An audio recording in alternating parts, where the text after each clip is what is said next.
Hello friends, मैं देवासुई के आपका अपना यूट्यूब चैनल ज्ञान का उत्कर्ष पर बहुत बहुत स्वागत करता हूं। तो दोस्तों, आज हम सोल्व करने वाले हैं यूजीसी नेट इतिहास का जो पेपर था अक्टूबर 2020 का। उसी पेपर को आज हम बेसिकली सोल्व करने वाले हैं। ओके। और दोस्तों, यदि आपको इसका हमारे ये पीडीएफ चाहिए तो मैं इस वीडियो के डिस्क्रिप्शन में हमारे टेलीग्राम चैनल का लिंक दे दूंगा। उसके जरिए आप हमारे इस पीडीएफ को डाउनलोड कर सकते हैं। ओके दोस्तों, आज स्टार्ट करने से पहले मैं आपको दो लाइनों के साथ में इस वीडियो को स्टार्ट करना चाहता हूँ। वो दो लाइन सुनिए कि मुश्किलों से भाग जाना आसान होता है, हर पहलू जिंदगी का इम्तिहान होता है। डरने वालों को कुछ भी नहीं मिलता जिंदगी में, क्या? डरने वालों को कुछ भी नहीं मिलता जिंदगी में, और लड़ने वालों के कदमों में जहान होता है, जहान होता है। जी हाँ दोस्तों, तो आप भी संघर्ष करते रहिए और बढ़ते जाइए अपने लक्ष्य की ओर। आपको एक दिन आपकी मंजिल जरूर मिलेगी, जरूर मिलेगी। ओके, तो इसी संघर्ष की वेला में चलिए हम फिर से स्टार्ट करते हैं आज का वीडियो। ओके, चलिए लेट्स गेट स्टार्ट। प्रश्न नंबर पहला है, प्रारंभिक वैदिक काल में प्रजापति कौन थे? ठीक है ना? तो ऑप्शन ए में दिया गया है कि योद्धा समूहों के प्रमुख का नेतृत्व करने वाला अधिकारी होता था, उसे क्या कहा जाता था? उसे प्रजापति कहा जाता था, ब्रजपति कहा जाता था। ठीक है, यानी जो वैदिक कालीन जो व्यवस्था थी उसी व्यवस्था में ब्रजपति किसे कहा जाता था? जो योद्धा समूहों का जो प्रमुख होता था उसी को क्या कहा जाता था? ब्रजपति कहा जाता था। ओके, चलिए, है ना? और यदि राजनीतिक व्यवस्था के बारे में यदि बात करें तो आपने पढ़ा होगा दोस्तों की सभा एवं समिति, ओके, और विदर्थ, ये विदर्थ और गण, ये प्रमुख चार संस्थाएं हुआ करती थी जो कि उस राजनीतिक व्यवस्था का प्रमुख हिस्सा हुआ करती थी, जो कि किसका? राजा का चुनाव किया करती थी। ओके, चलिए बढ़ते हैं नेक्स्ट प्रश्न की ओर। थोड़ा सा जूम कर लेता हूँ, है ना? चलिए, नेक्स्ट प्रश्न है, निम्नलिखित में से कौन सा जैन भिक्षुणी बनने वाली पहली महिला थी? क्या पूछा जा रहा है आपसे? प्रश्न में आपसे पूछा जा रहा है कि निम्नलिखित से कौन जैन भिक्षुणी बनने वाली पहली महिला थी, यानी जैन भिक्षुणी बनने वाली महिला का नाम आपसे पूछा गया है, तो वह थी चंदना। कौन? चंदना। ओके, इस प्रकार से इसका option A is the right answer. ठीक है, चलिए बढ़ते हैं नेक्स्ट प्रश्न की ओर। नेक्स्ट प्रश्न है, स्त्री धन का पहली बार उल्लेख निम्नलिखित में से किस ग्रंथ में हुआ? किसका? स्त्री धन का। ओके, तो ये हुआ है अर्थशास्त्र में। अर्थशास्त्र के लेखक कौन है? इनके हैं कौटिल्य। ठीक है, आपको मालूम ही होगा दोस्तों, है ना? कौटिल्य किसके दरबार में थे? चंद्रगुप्त मौर्य के दरबार में। कौन थे? प्रधानमंत्री थे। किसके? चंद्रगुप्त मौर्य के। ओके, चलिए, ओके बढ़ते हैं नेक्स्ट प्रश्न की ओर। नेक्स्ट प्रश्न है, किस प्राचीन तमिल लेखक ने नंद शासकों द्वारा संचित अपार धन संपदा का उल्लेख किया है? ठीक है, मतलब प्रश्न को मैं फिर से रिपीट कर देता हूँ कि किस प्राचीन तमिल लेखक ने, ठीक है, प्राचीन तमिल लेखक का नाम से पूछा है कि, है ना, किस प्राचीन तमिल लेखक ने नंद शासकों द्वारा संचित अपार धन संपदा का उल्लेख किया है? तो ये उल्लेख किया है मम्मुल नार ने। किसने? मम्मुल नार ने। इस प्रकार से option D is the right answer. Okay, चलिए फिर से बढ़ते हैं नेक्स्ट प्रश्न की ओर। नेक्स्ट प्रश्न है, रबातक रबातक, है ना, रबतक अभिलेख के संदर्भ में निम्नलिखित में से कौन सा कथन सही है?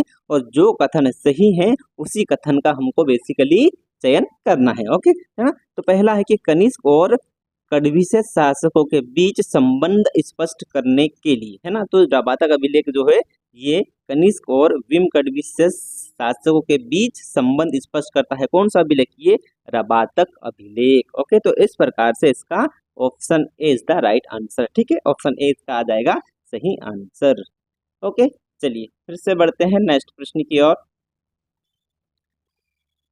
नेक्स्ट प्रश्न है, निम्नलिखित में से किसने गुप्त संवत के प्रारंभ के निर्धारण के संबंध में महत्वपूर्ण सूचना दी? है ना, मतलब क्या पूछा जा रहा है आपसे? पूछा जा रहा है कि गुप्त संवत के प्रारंभ के निर्धारण के संबंध में महत्वपूर्ण सूचना आपको किसने दी? तो ये दिखाई साहब अल-बरूनी ने। किसने? अल-बरूनी ने। ओके, तो इस प्रकार से option D is the right answer. Okay दोस्तों, हम डिटेल में नहीं बात कर रहे हैं। यदि हम हर प्रश्न के बारे में यदि डिटेल में बात करेंगे तो वीडियो काफ़ी लेंदी हो जाएगा, काफ़ी लंबा हो जाएगा। ओके, इसलिए हम सिर्फ क्वेश्चंस ही देख लेते हैं, फिर इसी के आधार पर हम हमारी जो नेक्स्ट रणनीति है उस रणनीति का निर्धारण करेंगे। ओके, चलिए, है ना। नेक्स्ट प्रश्न है, मेरे सीमा क्षेत्र में 100 करोड़ भी पूरी तरह से मेरी आज्ञा के अधीन नहीं है। सुल्तान अलाउद्दीन खिलजी वह शिकायत किससे कर रहा था? ठीक है, मैं प्रश्न को फिर से रिपीट कर देता हूं, क्योंकि जो अलाउद्दीन खिलजी बहुत ही महत्वपूर्ण टॉपिक है दोस्तों। यूजीसी नेट का अलाउद्दीन खिलजी से तो हर बार आपसे प्रश्न पूछा ही जाता, एक दो प्रश्न आपको हर बार देखने को ही मिलेंगे, किससे? इस अलाउद्दीन खिलजी से। ओके, है ना। तो प्रश्न को मैं फिर से रिपीट कर देता हूँ कि मेरी सीमा क्षेत्र में 100 करोड़ भूमि भी पूरी तरह से मेरी आज्ञा के अधीन नहीं है। सुल्तान अलाउद्दीन खिलजी यह शिकायत किससे कर रहा है ना? तो ये कर रहा है काजी मुगीसुद्दीन से। किससे? काजी मुगीसुद्दीन से। कौन? ये अलाउद्दीन खिलजी कर रहा है। ठीक है दोस्तों, ये जलालुद्दीन खिलजी का भतीजा एवं दामाद था। कौन? ये अलाउद्दीन खिलजी। ठीक है, और अलाउद्दीन खिलजी को क्या कहा जाता है? और इसके, है ना, इसका मूल नाम अली गुरसाब है ना। तो इसका मूल नाम शायद 2017 या 18 में पूछा गया है दोस्तों कि अलाउद्दीन खिलजी का मूल नाम क्या था? तो इसका मूल नाम था अली गुरसाब। गुरसाब। ओके, चलिए, है ना। नेक्स्ट बढ़ते हैं फिर से नेक्स्ट प्रश्न की ओर। नेक्स्ट प्रश्न है, आर्यभट्ट ने निम्नलिखित में से कौन सी खोज नहीं की? ठीक है ना। यहाँ पर 4 पॉइंट्स दे दे, एक B, A B C D. ठीक है, इनमें से कौन सी कोई सी एक खोज है जो कि नहीं की है? किसने? आर्यभट्ट ने। ठीक है, तो उसी का हमको पहचान करना है। ओके, तो पहला है पृथ्वी गोल है, बिल्कुल, है ना। उसके बाद में ये भी खोज करी थी उन्होंने। ओके, उसके बाद में पृथ्वी अपने अक्ष पर घूमती है, बिल्कुल ये भी सही है। उसके बाद में पृथ्वी सूर्य के चारों ओर चक्कर लगाती है। ओके, तो ये इसको यूजीसी ने गलत माना था। ठीक है, उसके बाद में पृथ्वी की छाया चंद्रमा पर पड़ने पर ग्रहण लगते हैं, ये बात भी सही है। ठीक है, तो यूजीसी ने इसको भी सही माना है। जो सी है इसको यूजीसी ने सही नहीं माना है, तो इसका आंसर सी आ जाएगा। ओके, चलिए बढ़ते हैं फिर से नेक्स्ट प्रश्न की ओर। 9 है कि सदी का पहला अभिलेखी साक्ष्य निम्नलिखित में से किस अभिलेख में मिलता है? तो ये मिलता है आपको भानुगुप्त अभिलेख में। ठीक है ना, भानुगुप्त का एरन अभिलेख। दोस्तों, ये अभिलेख कहाँ पर है? ये अभिलेख है मध्य प्रदेश के सागर में। ठीक है, जो कि ये पहला सती प्रथा होने का अभिलेखी साक्ष्य है, इसलिए यहाँ से भी बहुत ज्यादा आपसे प्रश्न पूछा जाता है। ओके, चलिए बढ़ते हैं नेक्स्ट प्रश्न की ओर। नेक्स्ट प्रश्न है, बुरुंजी का अर्थ क्या है? ठीक है, क्या है बुरुंजी? ठीक है दोस्तों, ये असम के इतिहास से पूछा गया है ये प्रश्न, है ना, कि बुरुंजी का क्या अर्थ है। ठीक है ना, तो असम के वंशावली रिकॉर्ड, है ना, जो असम के जो वंशावलियां होती है उसी के रिकॉर्ड को, उनके जो रिकॉर्ड रखा करते थे या उन जो रिकॉर्ड होते हैं उनको कहा जाता है बुरुंजी। ओके, चलिए बढ़ते हैं नेक्स्ट प्रश्न की ओर। नेक्स्ट प्रश्न है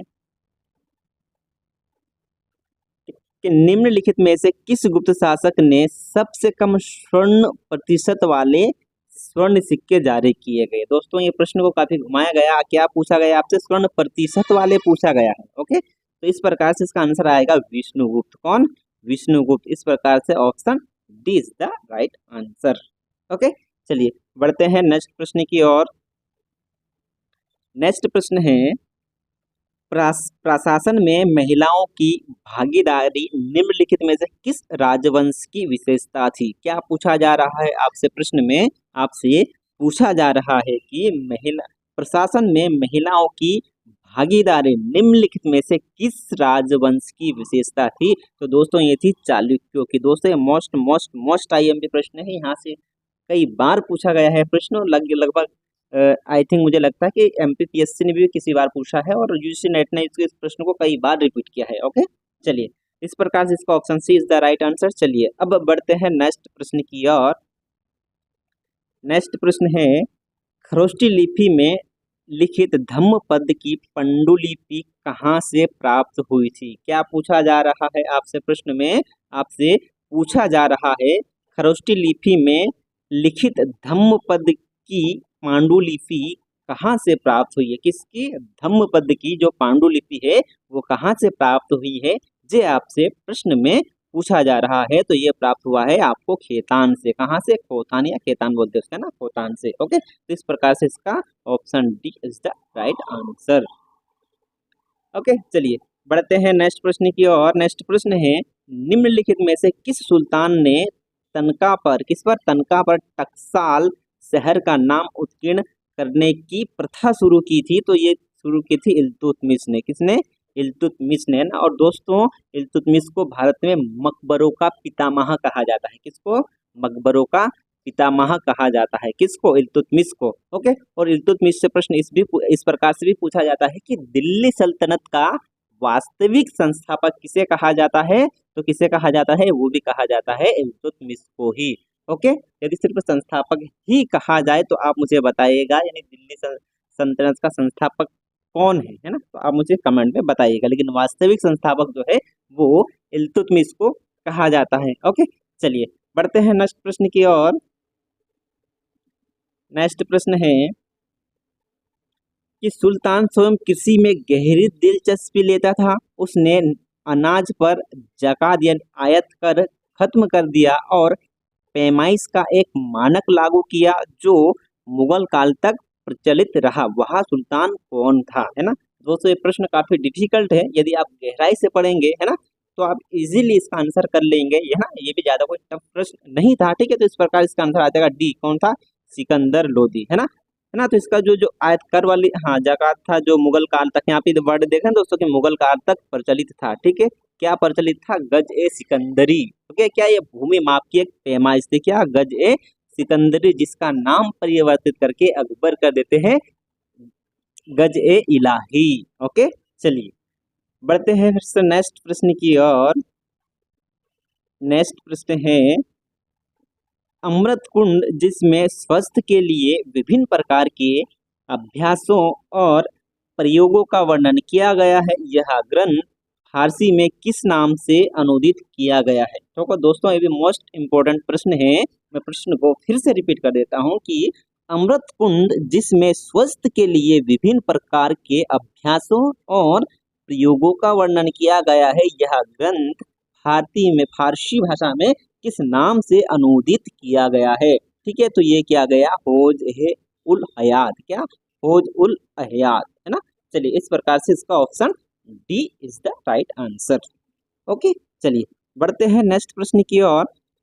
नेक्स्ट प्रश्न है, मुगल शासक की हाँ, प्रश्न को फिर से पढ़ता हूँ, सॉरी। मुगल शासक सिंध की घुमंतु पालतू पशुपालक जातियों को नियंत्रित करना चाहते थे, क्योंकि साम्राज्य की आय बढ़ाने के लिए वे उन्हें स्थानबद्ध करना चाहते थे। ठीक है, तो इसका इस प्रकार से आ जाएगा option C is the right answer. है ना दोस्तों, मैं प्रश्न को फिर से पढ़ देता हूँ कि मुगल शासक सिंध की घुमंतु पशुपालक जनजातियों को नियंत्रित करना चाहते थे, क्योंकि है ना, क्योंकि साम्राज्य की आय बढ़ाने के लिए वे उन्हें स्थानबद्ध करना चाहते थे। ठीक है, तो यहाँ पर ये जो सी वाला जो स्टेटमेंट है, यह स्टेटमेंट सही बैठता है, इसलिए हमारा ऑप्शन सी राइट आंसर हो जाएगा। ओके, चलिए बढ़ते हैं नेक्स्ट प्रश्न की ओर।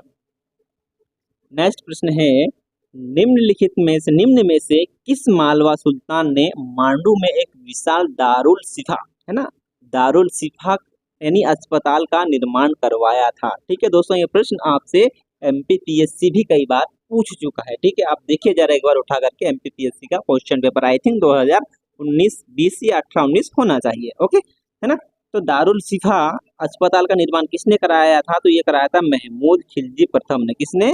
महमूद खिलजी प्रथम ने। और दोस्तों, पीएचसी इस बार जब मैंने दिया था तो मैं इस प्रश्न को गलत करके आ गया था। ओके, चलिए बढ़ते हैं नेक्स्ट प्रश्न की ओर। नेक्स्ट प्रश्न है कि संगीत के क्षेत्र में अपनी महारत के लिए निम्नलिखित में से कौन सा राजा या सुल्तान कवि को गंधर्व की उपाधि से संबोधित किया गया था? किसकी उपाधि से? गंधर्व की उपाधि से संबोधित किस सुल्तान को किया गया था? तो ये किया गया था, है ना, सुल्तान हुसैन शाह सरकी। किसको? सुल्तान हुसैन शाह सरकी को गंधर्व की उपाधि से संबोधित किया गया था। किसके लिए भाई? संगीत के लिए। ओके, तो इस प्रकार से इसका option B is the right answer. Okay, चलिए बढ़ते हैं नेक्स्ट प्रश्न की ओर।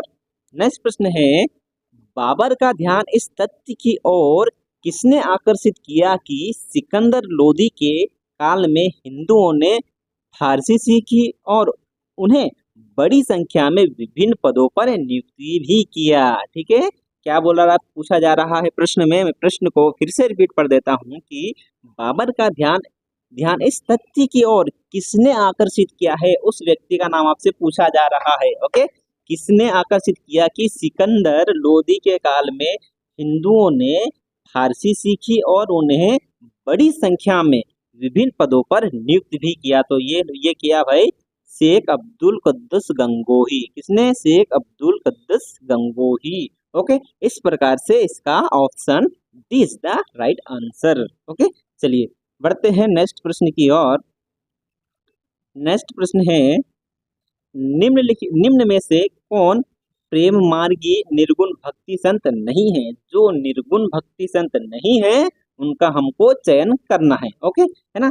तो मुल्ला दाऊद ये भी है, ठीक है, कुतुबन ये भी है, मंझन ये भी है, जो मलुक दास है ये प्रेम मार्गी निर्गुण भक्ति संत नहीं है। तो इसका इस प्रकार से ऑप्शन डी आ जाएगा राइट आंसर।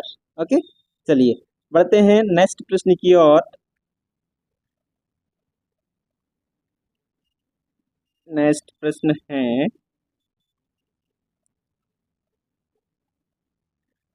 है, निम्नलिखित में से किस ग्रंथ में हिंदुस्तान के सूफी संतों का जीवन वृत्त दिया गया है और जिसके रचयिता ने उसे जहांगीर को भेंट किया था? ठीक है दोस्तों, मैं प्रश्न को फिर से पढ़ देता हूँ कि निम्नलिखित में से किस ग्रंथ में, क्या पूछा गया, ग्रंथ का नाम आपसे पूछा गया है कि किस ग्रंथ में हिंदुस्तान के सूफी संतों का जीवन वृत्त दिया गया है। ठीक है, और जिसके रचयिता उसे जहांगीर को भेंट किया है। ठीक है, तो किस ग्रंथ में, तो आपको उस ग्रंथ का नाम बताना है। तो उस ग्रंथ का नाम क्या है? अखबार उल अखियार। क्या है उस ग्रंथ का नाम? अखबार उल अखियार। ठीक है, तो इस प्रकार से इसका option C is the right answer.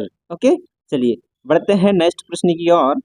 Next प्रश्न है, निम्नलिखित में से किस शाहजादे या अमीर के पुस्तकालय में 16वीं सदी के उत्तरार्ध में मुगल शैली में शाहनामा की सचित्र प्रति तैयार करवाई गई? प्रश्न को मैं फिर से पढ़ देता हूँ कि निम्नलिखित में से किस शाहजादे या किस अमीर के पुस्तकालय में कब 16वीं सदी के उत्तरार्ध में मुगल शैली में शाहनामा की सचित्र की प्रति तैयार करवाई गई? ओके, तो ये करवाई गई अब्दुल रहीम खान खाना। किसके? अब्दुल रहीम खान खाना। दोस्तों, अब्दुल रहीम खान खाना किस शासक के दरबार में थे या अब्दुल रहीम खान खाना का संबंध किस शासक के दरबार से था? आप मुझे कमेंट में बताइएगा। ओके, चलिए बढ़ते हैं नेक्स्ट प्रश्न की ओर। नेक्स्ट प्रश्न है कि कीमती पत्थरों को तराशने की गति को बढ़ाने के लिए बेल्ट ड्राइव नाम, दोस्तों यहाँ पर देखना कि बेल्ट ड्राइव के इस्तेमाल की जानकारी सबसे पहले किस यात्री के विवरण में मिलती है? किसका? यानी बेल्ट ड्राइव के इस्तेमाल की जानकारी किस विदेशी यात्री के विवरण में मिलती है? ये आपसे पूछा जा रहा है। तो ये है क्या है, किसकी जानकारी? ये ट्रेवर्नियर और फ्रायर। किसके, है ना, किसके विवरण से मिलती है कि बेल्ट ड्राइव के इस्तेमाल की जानकारी? ये मिलती है टेवर्नियर और फ्रायर। ठीक है दोस्तों, ट्रेवर्नियर कौन थे? ये एक आई थिंक जोहरी थे। ओके, चलिए बढ़ते हैं नेक्स्ट प्रश्न की ओर। नेक्स्ट प्रश्न है, निम्नलिखित में से किस ग्रंथ में सबसे पहले मध्यकालीन भक्तों का विवरण एक जगह मिलता है? क्या पूछा जा रहा है आपसे? प्रश्न में आपसे ये पूछा जा रहा है कि निम्नलिखित में से किस ग्रंथ में, ना आपसे क्या पूछा जा रहा है? ग्रंथ पूछा जा रहा है कि किस ग्रंथ में सबसे पहले मध्यकालीन भक्तों का विवरण एक जगह मिलता है? तो ये मिलता है भक्तमाल, है ना, क्या? भक्तमाल। तो इस प्रकार से इसका option A is the right answer. Okay, चलिए बढ़ते हैं नेक्स्ट प्रश्न की ओर। नेक्स्ट प्रश्न है, तमिल सिद्धों के संदर्भ में निम्न में से कौन सा कथन सही नहीं है। ठीक है, 4 कथन दिए गए हैं, उनमें से कोई एक कथन सही नहीं होगी, तो उसी सही नहीं है, जो सही नहीं है उसी कथन का हमको बेसिकली चयन करना है। ठीक है ना। किसके संदर्भ में भाई साहब, तो ये है तमिल सिद्धों के संदर्भ में। ठीक है, तो पहला स्टेटमेंट है यानी पहला कथन है, तिरुमूलर का दर्जा सभी तमिल सिद्धों में सबसे ऊंचा था। क्या? तिरुमूलर का दर्जा तमिल सिद्धों में सबसे ऊंचा था, बिल्कुल सही है। ठीक है, दूसरा कथन है, तमिल सिद्धवाद में ब्राह्मण विरोधी और कर्मकांड विरोधी लक्षण मिलते हैं। ठीक है, तो ये भी ठीक है, रख लेते हैं अभी फिलहाल। ओके, उसके बाद में तमिल सिद्धों ने शिव तथा तमिल देवता मुरुगन के महत्व पर जोर दिया, बिल्कुल ये भी कथन सही है। ओके, फिर कह रहा है कथन डी में कि तमिल सिद्धों का मुख्य केंद्र तेंडीनाडु और पांडीनाडु था, बिल्कुल दोस्तों ये तो मुझे गलत ही लग रहा है। ओके, तो इस प्रकार इसका ऑप्शन डी आना चाहिए। ओके, चलिए बढ़ते हैं नेक्स्ट प्रश्न की ओर। नेक्स्ट प्रश्न है वर्ष 1914 तक भारतीय पैदल सेना के 3/4 सिपाही, कितने? 3/4 सिपाही निम्नलिखित में से किस क्षेत्र से आते थे? कब तक? 1914 तक जो 3/4 सिपाही थे वो भारत के किस क्षेत्र से आते थे, ये आपसे प्रश्न में पूछा जा रहा है। ठीक है, तो किस क्षेत्र से? एक तो पंजाब हो गया, नेपाल और उत्तर पश्चिमी सीमांत प्रदेश है ना दोस्तों, ये प्रदेश है, यहीं से 3/4 सैनिक या सिपाही सम्मिलित हुआ करते थे। कब? 1914 तक। ओके, मॉडर्न हिस्ट्री से ये प्रश्न आपसे पूछा गया है। ओके, चलिए बढ़ते हैं नेक्स्ट प्रश्न की ओर। नेक्स्ट प्रश्न है राजद्रोह से संबंधित कुख्यात धारा, किसे? राजद्रोह से संबंधित कुख्यात धारा 124 को एक्ट है ना, एक्ट ये दिया गया है दोस्तों द्वारा भारतीय दंड संहिता में कब समाविष्ट किया गया दोस्तों? तो ये समाविष्ट किया गया 1870। क्या? 1870 से। इस प्रकार से option C is the right answer. Okay, चलिए बढ़ते हैं नेक्स्ट प्रश्न की ओर। नेक्स्ट प्रश्न है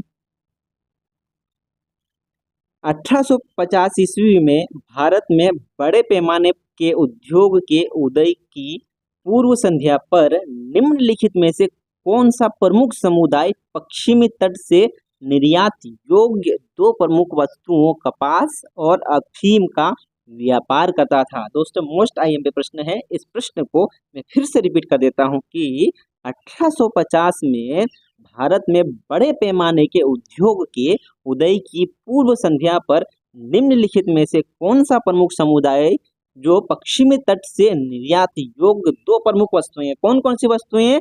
कपास और अफीम के व्यापार करता था। ठीक है, तो वो थे पारसी समुदाय। ओके, कौन सा समुदाय? पारसी समुदाय के जो व्यापारी थे वो सर्वाधिक क्या कपास और अफीम का व्यापार करते थे। ओके, तो इस प्रकार से इस प्रश्न का आंसर आ जाएगा सी। ओके, चलिए बढ़ते हैं नेक्स्ट प्रश्न की ओर। नेक्स्ट प्रश्न है निम्नलिखित में से 23 मार्च 1940 को मुस्लिम लीग द्वारा स्वीकृत लाहौर प्रस्ताव से नहीं जुड़ा था, है ना। जो मार्च 1940 का जो मुस्लिम लीग का जो एक स्वीकृत लाहौर प्रस्ताव था उससे कौन नहीं जुड़ा था? जो नहीं जुड़ा था उसी का हमको चयन करना है। ठीक है, तो सिकंदर हयात खान है ना, ये भी जुड़ा था। ठीक है, खली कुज्मा ये भी जुड़े हुए थे। ठीक है, उसके बाद में अफजल हक ये भी जुड़े थे। जो सिकंदर हयात खान ये नहीं जुड़ा था, तो इस प्रकार से option A is the right answer. Okay, चलिए बढ़ते हैं नेक्स्ट प्रश्न की ओर। नेक्स्ट प्रश्न है निम्नलिखित में से कौन से सुधारवादी मुस्लिम नेता ने एक आधुनिकतावादी उर्दू पत्रिका, कौन सी पत्रिका? उर्दू पत्रिका तहजीब उल अखलाक प्रकाशित की? ठीक है, तहजीब उल अखलाक जो पत्रिका थी उस पत्रिका का प्रकाशन किसने किया? ठीक है, तो ये क्या? सैयद अहमद खान ने। किसने किया? सैयद अहमद खान ने। ओके, तो इस प्रकार से इसका option B is the right answer. Okay, चलिए बढ़ते हैं नेक्स्ट प्रश्न की ओर। नेक्स्ट प्रश्न है निम्नलिखित में से किसने 15 जनवरी 1876 को कलकत्ता में Indian association for the cultivation of science की स्थापना की? क्या पूछा जा रहा है? यानी 15 जनवरी 1876 को कहाँ पर? कलकत्ता में Indian association for the cultivation of science की स्थापना किस व्यक्ति ने की? उनका नाम आपको बताना है ना। तो जिनने स्थापना की थी वो भाई साहब थे महेंद्र लाल सरकार। किन्ने? महेंद्र लाल सरकार ने। ठीक है, कब किया था? 15 जनवरी 1876 में। कहाँ किया था? है ना, तो ये किया था कलकत्ता में, है ना। तो इसका इस प्रकार से answer D is the right answer. Okay, चलिए बढ़ते हैं नेक्स्ट प्रश्न की ओर। नेक्स्ट प्रश्न है, निम्नलिखित में से किसने बंगाल के विभाजन का उद्देश्य इन शब्दों में व्यक्त किया कि संयुक्त बंगाल एक शक्ति है ना, और विभाजित बंगाल अलग अलग दिशाओं में जाएगा? तो ये कथन किसने कहा था? तो ये कथन कहा था भाई साहब एच रिजले ने। किसने कहा था ये कथन? H Risley. ओके, है ना दोस्तों। कब हुआ था ये? कब हुआ था ये बंगाल विभाजन? ये हुआ था 1905 में। ठीक है, 1905। ठीक है, 1905 में। ठीक है, उस समय भारत के गवर्नर जनरल कौन थे? तो वो थे लॉर्ड कर्जन। कौन थे? लॉर्ड कर्जन, है ना। चलिए बढ़ते हैं नेक्स्ट प्रश्न की ओर। नेक्स्ट प्रश्न है, निम्नलिखित में से कौन आजाद हिंद फौज के सदस्यों के खिलाफ चल रहे मुकदमों में बचाव का पक्ष का नेतृत्व कर रहा था? दोस्तों मोस्ट आईएमपी प्रश्न है ना। तो मैं प्रश्न को फिर से रिपीट कर देता हूं कि निम्नलिखित में से कौन आजाद हिंद फौज के सदस्यों के खिलाफ चल रहे मुकदमों में, है ना, मुकदमों में बचाव पक्ष का नेतृत्व कर रहा था? तो ये कर रहे थे भाई साहब भूला भाई देसाई। कौन कर रहे थे?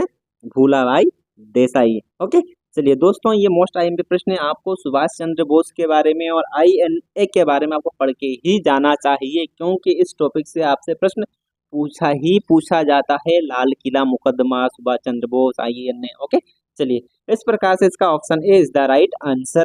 ओके, चलिए बढ़ते हैं नेक्स्ट प्रश्न की ओर। नेक्स्ट प्रश्न है, निम्नलिखित में से कौन सा एक आर्य समाज का आदर्श नहीं था? ठीक है ना। 4 आदर्श वाक्य दे दिए गए, उनमें से कौन सा एक आदर्श नहीं था, उसी का हमको चयन करना है। ओके, है ना। शास्त्री वर्ग के प्राधिकार में विश्वास, बिल्कुल ये तो हो ही नहीं सकता, है ना। उसके बाद में ईश्वर के पितृव्रत और मनुष्यों के भ्रांतत्व भाव में विश्वास, बिल्कुल सही है। ठीक है, उसके बाद में शुद्धि आंदोलन, ये भी बिल्कुल सही है ना। और लिंगों के बीच समानता, है ना, ये भी सही है। तो जो नहीं है, जो आदर्श नहीं है, उसका हमें चयन करना। तो क्या है? शास्त्रीय वर्ग के प्राधिकार में विश्वास। इसमें वो ये आर्य समाज का क्या है? आदर्श वाक्य नहीं है। तो इस प्रकार से option A is the right answer. Okay, चलिए बढ़ते हैं नेक्स्ट प्रश्न की ओर। आप मुझे कमेंट में बताइएगा कि आर्य समाज की स्थापना कब एवं किसके द्वारा की गई थी। ओके, चलिए बढ़ते हैं नेक्स्ट प्रश्न की ओर। नेक्स्ट प्रश्न है, ऑल इंडिया वुमेन्स कॉन्फ्रेंस की स्थापना किस वर्ष में हुई? वो वर्ष आपसे पूछ लिया क्या? ऑल इंडिया वुमेन कॉन्फ्रेंस की स्थापना कब हुई? तो ये हुई थी 1927 को, है ना। कब हुई थी? 1927 को ऑल इंडिया वुमेन कॉन्फ्रेंस की स्थापना हुई थी। कब? 1927 में। ओके, फिर नेक्स्ट प्रश्न है, फ्रांसीसियों ने भारतीय क्षेत्रों को अंततः भारत को कब सौंपा? है ना। क्या मतलब फ्रांसीसियों ने अपने भारतीय क्षेत्र को अंततः भारत को कब सौंपा? तो ये सौंपा 1954 को। कहाँ? कौन सा क्षेत्र फ्रांसीसियों के कब्जे में था भाई साहब? तो ये था गोवा। ठीक है ना। 1954 को, है ना, फ्रांसीसियों ने भारत को छोड़कर के बाद में वो चले गए थे। ओके, चलिए बढ़ते हैं नेक्स्ट प्रश्न की ओर। नेक्स्ट प्रश्न है, निम्नलिखित में से किस राज्य के महाराजा ने अंत में विद्रोह का नाटकीय प्रदर्शन करने के बाद ही विलय पत्र पर हस्ताक्षर किए? है ना। तो उस महाराजा का नाम आपको बताना है। ठीक है, तो है ना। ठीक है, तो मैं प्रश्न को फिर से पढ़ देता हूँ कि निम्नलिखित में से किस राज्य के महाराजा ने अंत में विद्रोह का नाटक किया है ना, नाटक प्रदर्शन किया है ना, वो नाटक प्रदर्शन करने के बाद ही विलय पत्र पर हस्ताक्षर किया है ना। ठीक है, तो उस राज्य का नाम था जोधपुर। ठीक है, जोधपुर के जो महाराजा थे उन्होंने ये नाटकीय प्रदर्शन किया था, उसके बाद में ही उन्होंने भारत के विलय पत्र पर हस्ताक्षर किया था। ओके, चलिए बढ़ते हैं नेक्स्ट प्रश्न की ओर। नेक्स्ट प्रश्न है, वर्ष 1936 में निम्नलिखित में से किसने साम्राज्यवाद विरोधी जन मोर्चा, है ना, साम्राज्यवाद विरोधी जन मोर्चा कांग्रेस के अंतर्गत गठित किया, है ना, किसने किया, उनका नाम आपको बताना किया ना। तो छठी कमिटन कांग्रेस, किसने किया, छठी कमिटन कांग्रेस ने। ओके, तो इस प्रकार से इसका option C is the right answer, है ना, सी इसका सही आंसर आ जाएगा। ओके, चलिए बढ़ते हैं नेक्स्ट प्रश्न की ओर। नेक्स्ट प्रश्न है, Calcutta and Howrah smoke nuisances act के अनुसार जूट मिलों के उत्सर्जन पर नियंत्रण लगाया गया था। यह अधिनियम बंगाल काउंसिल द्वारा किस वर्ष पारित किया गया। मैं प्रश्न को फिर से पढ़ देता हूँ। ओके, कि कलकत्ता हावड़ा स्मोक न्यूसेंसेज एक्ट के अनुसार जूट मिलों के उत्सर्जन पर नियंत्रण लगाया गया था। यह अधिनियम बंगाल काउंसिल द्वारा किस वर्ष पारित किया गया। ठीक है, तो ये पारित किया गया 1853 में। कब किया गया, 1853 में। इस प्रकार से इसका option A is the right answer. Okay, चलिए बढ़ते हैं नेक्स्ट प्रश्न की ओर।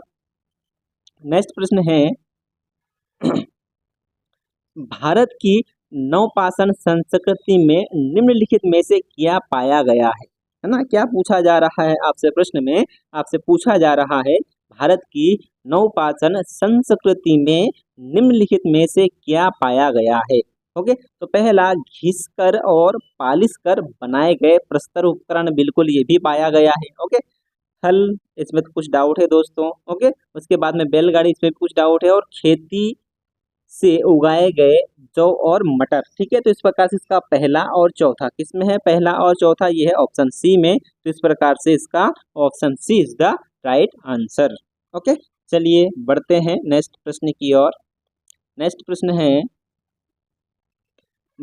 भारतीय महापाषाण संस्कृति से निम्नलिखित में से क्या क्या संबंधित है। क्या पूछा जा रहा है आपसे, प्रश्न में आपसे पूछा जा रहा है, भारतीय महापाषाण संस्कृति से निम्नलिखित में से क्या क्या संबंधित है। ओके, मैं इधर देख लेता हूँ दोस्तों, इधर कुछ दिए गए हैं क्या इधर।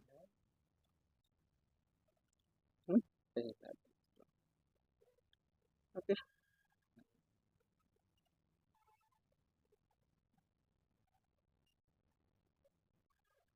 ले लेते हैं। ठीक है, हाँ, तो इसका भारतीय महापाषाण संस्कृति से निम्नलिखित में से क्या क्या संबंधित है। ओके, तो ये है लोहे के औजार और उपकरण, ये भी संबंधित है। ठीक है, घोड़े, ये भी संबंधित है। ओके, उसके बाद में सार्कोफेंगी, ये भी संबंधित है, और डोरमेन, ये भी संबंधित है। जोरवे मडबांड, ये बिल्कुल नहीं है। ओके, तो पहला, दूसरा, चौथा और पांचवा जिस भी ऑप्शन में आएगा वही आपका सही आंसर हो जाएगा। ओके, चलिए बढ़ते हैं नेक्स्ट प्रश्न की ओर। नेक्स्ट प्रश्न है,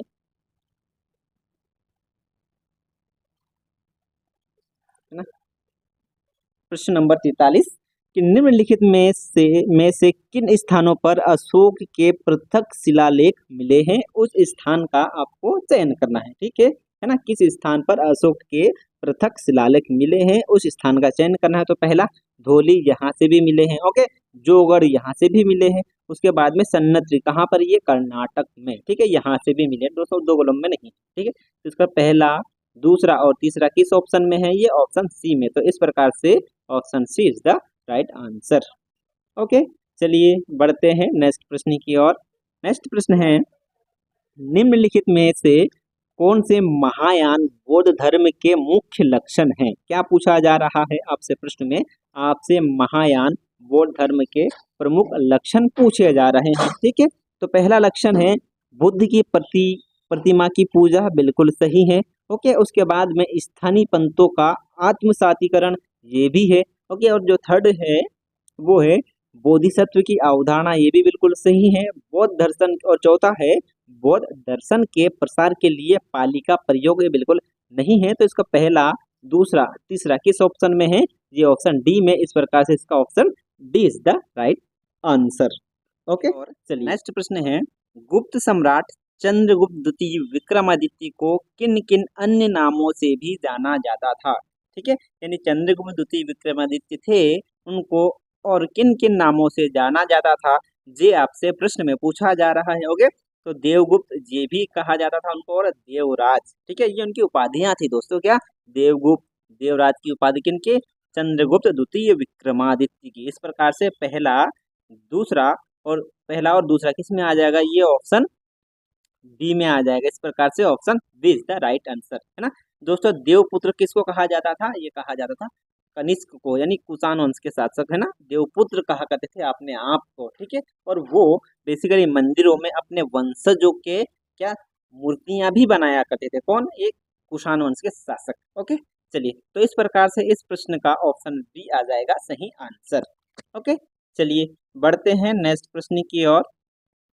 नेक्स्ट प्रश्न है, निम्नलिखित में से कौन मनुस्मृति के प्रसिद्ध टीकाकार है? ओके, कौन मनुस्मृति के टीकाकार है? उन टीकाकारों के आपको नाम बताने हैं। ओके, तो पहला है अपराग, है ना, और दूसरा है कुल्लुक, है ना। कौन? कुल्लुक। तो पहला और दूसरा किस ऑप्शन में है? ये ऑप्शन सी में। तो ऑप्शन सी आ जाएगा आपका सही आंसर। ओके, चलिए बढ़ते हैं नेक्स्ट प्रश्न की ओर।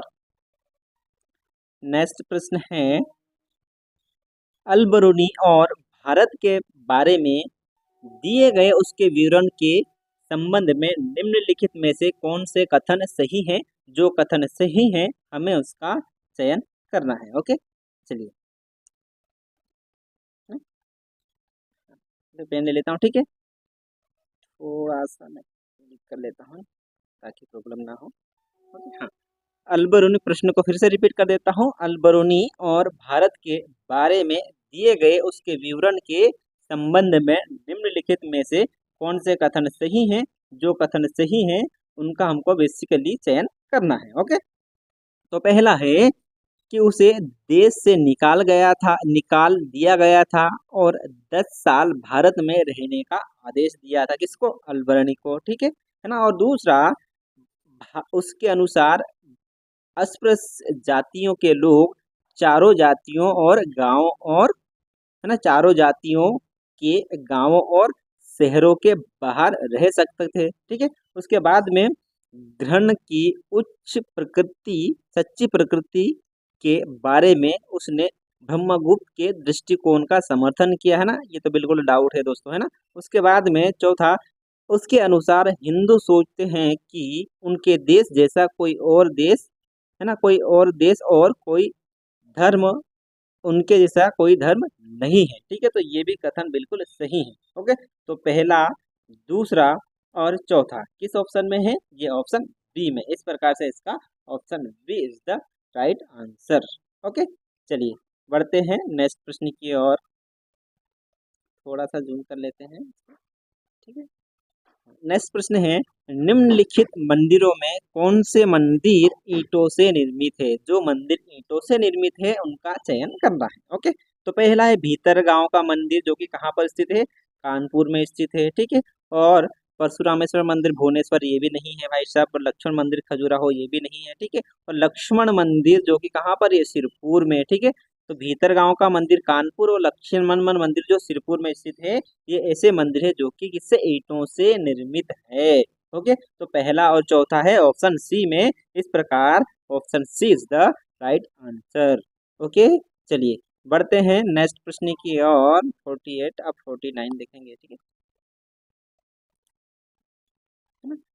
हाँ, नेक्स्ट प्रश्न है, 712 में जब अरबों ने सिंध पर आक्रमण किया तो वे अपने साथ कौन कौन से खतरनाक हथियार लेकर के आए थे? है ना, प्रश्न को फिर से रिपीट कर देता हूँ कि 712 में जब अरबों ने सिंध पर आक्रमण किया तो वे अपने साथ कौन कौन से हथियार लेकर के आए थे? है ना, तो ये तो वो लेकर के आए थे भाई साहब नाफ्ता। ठीक है, और चौथा और दूसरा मंजानिक। कौन सा? नाफ्ता और मंजानिक। ठीक है, पहला और चौथा किस ऑप्शन में है?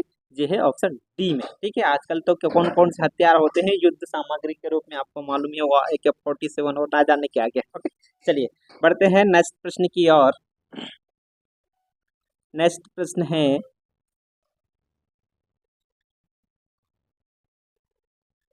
शिक्षा के संदर्भ में निम्नलिखित में से कौन से कथन सही हैं? जो शिक्षा के संदर्भ में सही कथन है, उन्हीं से सही कथनों का चयन करना है। ओके, तो पहला कथन है, इल्तुतमिश ने अपने बेटे शाहजादा नसीर उद्दीन महमूद की याद में दिल्ली में सीरिया मदरसे की स्थापना की, है ना। तो दिल्ली में सीरिया मदरसे की स्थापना किसने की थी? इल्तुतमिश ने की थी, ये भी बिल्कुल सही है। ओके, और दूसरा, रजिया ने मिन्हाज सिराज को इसका प्रचार नियुक्त किया था, बिल्कुल ये भी सही है। और तीसरा, ग्यासपुर में यमुना के किनारे सुल्तान फिरोज शाह तुगलक ने फिरोज शाही मदरसे की स्थापना की, तो ऐसा कुछ था नहीं यार। ओके, तो ये डाउट में ही है, ये नहीं हो सकता। ओके, उसके बाद में चौथा जो है वो है कि अभिजात वर्ग अपने बेटे बेटियों के लिए पुरुष और महिला शिक्षक नियुक्त करते थे, तो बिल्कुल ये भी कथन सही है। तो पहला, दूसरा और चौथा किस ऑप्शन में है? ये है ऑप्शन डी में। तो इस प्रकार से, सॉरी ऑप्शन बी में, सॉरी, है ना। तो इस प्रकार से option B is the right answer. Okay, चलिए बढ़ते हैं नेक्स्ट प्रश्न की ओर। नेक्स्ट प्रश्न है,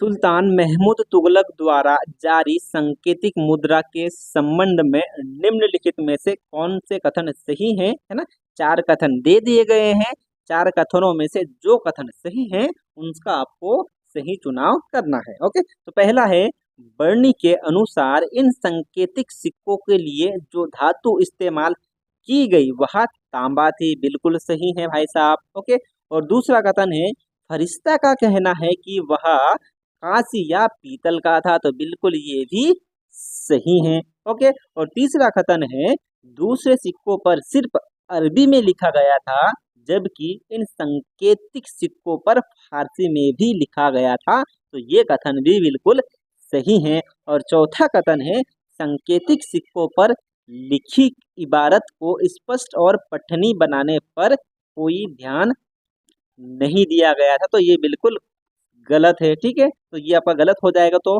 पहला, दूसरा और तीसरा ये किस ऑप्शन में दिया गया है? तो ये दिया गया है ऑप्शन बी में। इस प्रकार से option B is the right answer. Okay, चलिए बढ़ते हैं नेक्स्ट प्रश्न की ओर। नेक्स्ट प्रश्न है,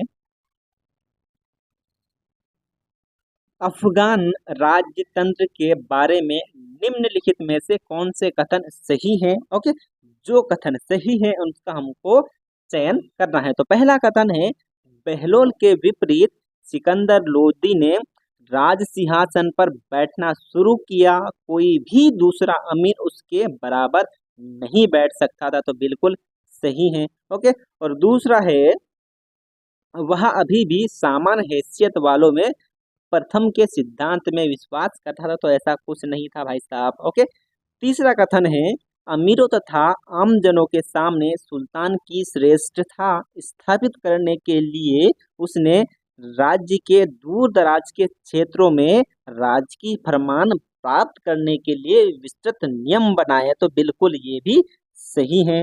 ओके, और चौथा है, एक प्रभावशाली गुप्तचर व्यवस्था सुल्तान को राज्य और विशेषकर अमीरों की गतिविधियों से सूचित करती थी, तो ये भी बिल्कुल सही है। तो पहला, तीसरा, चौथा ये है ऑप्शन सी में, तो इस प्रकार से इसका option C is the right answer. Okay, चलिए बढ़ते हैं नेक्स्ट प्रश्न की ओर। नेक्स्ट प्रश्न है, निजाम शाही राज्य में मलिक अंबर ने कृषि और राजस्व ढांचे में क्रांतिकारी बदलाव किए। इस संदर्भ में निम्नलिखित में से कौन से कथन सही हैं? तो उन्हीं सही कथनों का हमको चयन करना है। क्या है? प्रश्नों को मैं फिर से रिपीट कर देता हूँ कि निजाम शाही राज्य में मलिक अंबर ने, किसने? इस मलिक अंबर ने कृषि और राजस्व ढांचे में क्रांतिकारी बदलाव किए हैं। ठीक है, इस संदर्भ में कौन कौन से प्रमुख सही कथन है, उन्हीं सही कथनों का चयन करना है। तो पहला कथन है, मलिक अंबर ने भू राजस्व संग्रहण उगाही को ठेके पर देने की प्रथा को समाप्त की थी। ये भी बिल्कुल सही होना चाहिए, है ना। ओके, पहला। उसके बाद में दूसरा स्टेटमेंट है,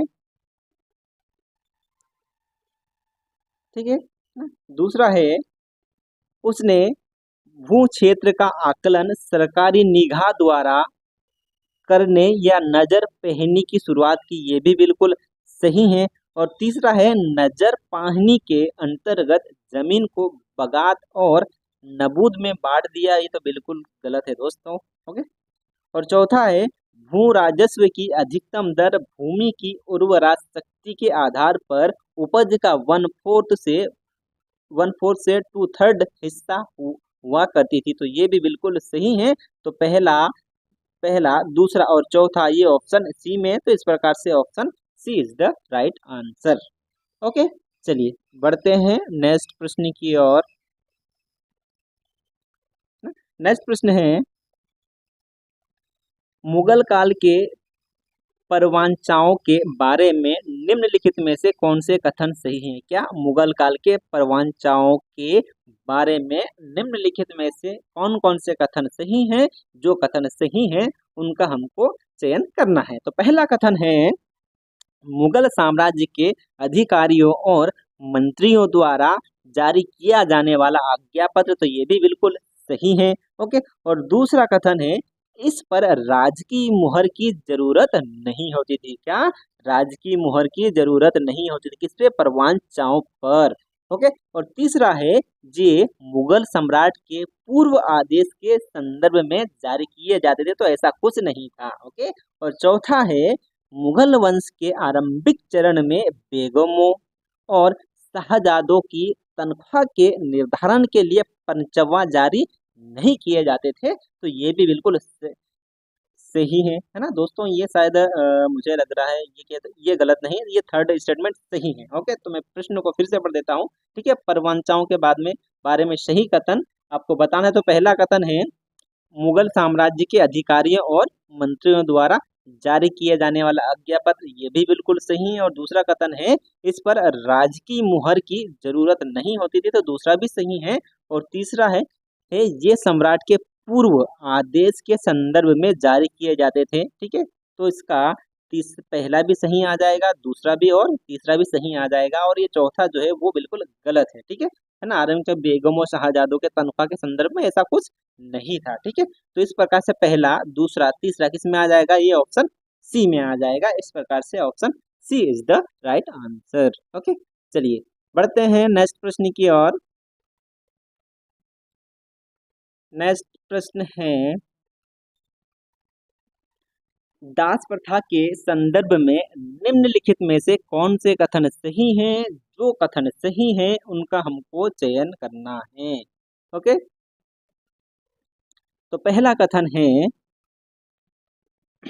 अब्दुल हामिद लाहौरी लिखता है कि साम्राज्य का यह नियम था कि जिन मनसबदारों के पास हिंदुस्तान के किसी भी प्रांत में यदि जागीरें थी, चाहे वे साम्राज्य में कहीं भी नियुक्ति हो, उन्हें अपने सवार ओहदे के 1/3 के बराबर घुड़सवारों को पहचान यानी मस्टर के लिए लाना होता था। तो ये कथन तो बिल्कुल डाउट सा लग रहा है। ओके, फिर से इसको जूम कर लेते हैं। दूसरा कथन है, यदि वे बल्क और बदसखा में नियुक्त होते थे तो उन्हें सवार ओहदे के 5वें हिस्से के बराबर लाना होता था। दूसरा कथन भी बिल्कुल सही है। तीसरा कथन है, बल्क और बदसखा से संबंधित यह नियम बाद में पूरे काबुल प्रांत के नियुक्त सभी मनसबदारों पर लगाया जाने लगा। ओके, तीसरा कथन भी बिल्कुल सही है। चौथा कथन, औरंगजेब के काल के उत्तरार्ध में लिखे गए खुलासत उस सियाक ने इन नियमों की पुष्टि की है। तो चौथा कथन भी बिल्कुल सही है। ओके, तो दूसरा, तीसरा और चौथा कथन किस में है? यह है ऑप्शन डी में। इस प्रकार से option D is the right answer. चलिए बढ़ते हैं नेक्स्ट प्रश्न की ओर। नेक्स्ट प्रश्न है, सिख गुरु गोविंद सिंह के विषय में निम्नलिखित में से कौन से कथन सही हैं? जो सही कथन है उनका हमको चयन करना है। ओके, तो पहला कथन है, सिखों के 10वें गुरु गोविंद सिंह ने युद्ध कला और आध्यात्मिक नेतृत्व दोनों में निपुणता हासिल की थी। तो बिल्कुल पहला कथन सही है। ओके, दूसरा कथन है, सैन्य कार्यवाही को उचित ठहराने के लिए उन्होंने सिख मान्यताओं की पुनर्व्याख्या की। तो दूसरा कथन भी बिल्कुल सही है। ओके, और तीसरा कथन है कि काबुल के गवर्नर शाहजादा मुअज्जम ने सिखों के साथ एक समझौता किया और उन्हें पनाह दी। ओके, तो ये तीसरा कथन भी सही है। तो पहला, दूसरा, तीसरा किस ऑप्शन में है? ये है ऑप्शन सी में। तो इस प्रकार से option C is the right answer. Okay, चलिए बढ़ते हैं नेक्स्ट प्रश्न की ओर। नेक्स्ट प्रश्न है, भारतीय राष्ट्रीय कांग्रेस के संबंध में निम्नलिखित कथनों में से कौन से कथन सही हैं? तो यहाँ पर आपको 4 कथन दिए गए हैं। जो कथन सही हैं उसका आपको चयन करना है। तो पहला कथन है, एक आंदोलन के रूप में उन विभिन्न राजनीतिक सुझावों, विचारधाराओं और सामाजिक समूहों वर्गों को सम्मिलित किया जब तक वे प्रजातांत्रिक और धर्मनिरपेक्ष राष्ट्रवाद के प्रति प्रतिबद्ध है। तो बिल्कुल ये भी सही है। ओके, दूसरा कथन है कि आरंभिक राष्ट्रवादी नेताओं ने जन आंदोलनों को संगठित नहीं किया। ठीक है जी, नहीं किया, परंतु उन्होंने उत्पीड़कों के विरुद्ध वैचारिक संघर्ष चलाया। बिल्कुल दूसरा कथन भी सही है। ओके, और तीसरा कथन है, आरंभिक राष्ट्रवादी नेताओं ने प्रेस और वाक स्वतंत्रता के प्रत्येक उल्लंघन के विरुद्ध संघर्ष किया। तो तीसरा स्टेटमेंट भी सही है। ओके, और चौथा कथन है, उन्होंने न्यायिक और कार्यकारी शक्तियों के पृथकीकरण के लिए संघर्ष किया और नस्ली भेदभाव के विरुद्ध लड़ाई भी लड़ी। ओके, तो ये चौथा कथन भी सही आ जाएगा, यानी पहला, दूसरा, तीसरा, चौथा किस में है? ये है ऑप्शन ए में। तो इस प्रकार से इसका option A is the right answer. Okay, चलिए बढ़ते हैं नेक्स्ट प्रश्न की ओर। नेक्स्ट प्रश्न है, लॉर्ड कर्जन ने निम्नलिखित में से कौन से अलोकप्रिय विधायी तथा प्रशासनिक कदम उठाए? क्या पूछा जा रहा है प्रश्न में आपसे? मैं प्रश्न को फिर से रिपीट कर देता हूं कि लॉर्ड कर्जन ने निम्नलिखित में से अलोकप्रिय विधायी तथा प्रशासनिक कदम उठाए। ठीक है, यानी लॉर्ड कर्जन द्वारा कौन कौन से कदम उठाए गए, उन्हीं कदमों को आपको बताना है। तो पहला है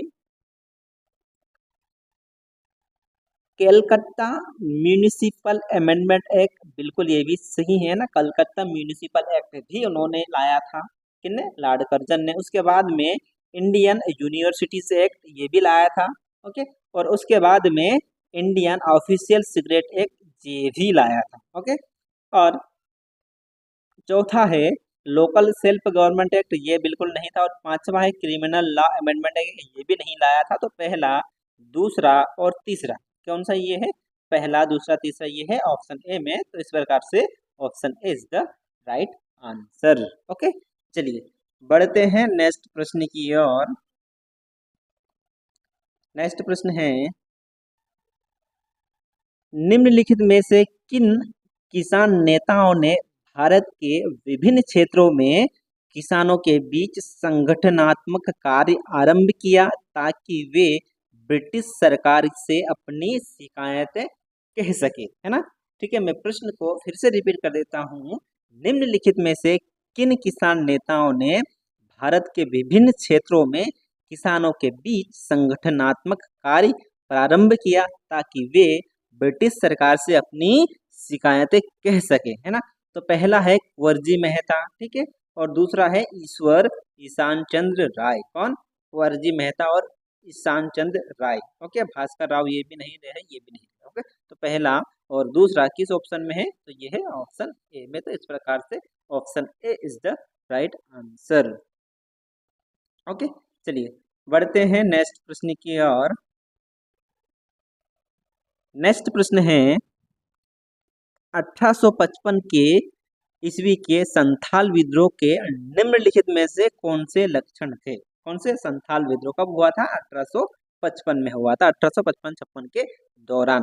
ठीक है ना? तो उसमें विद्रोह के निम्नलिखित में से कौन से लक्षण थे, उसी विद्रोह के आपसे लक्षण पूछा जा रहा है। ओके, तो पहला है विद्रोह के क्षेत्र को दमन-ए-कोह कहा गया। क्या? दमन-ए-कोह कहा गया, ये भी बिल्कुल सही है।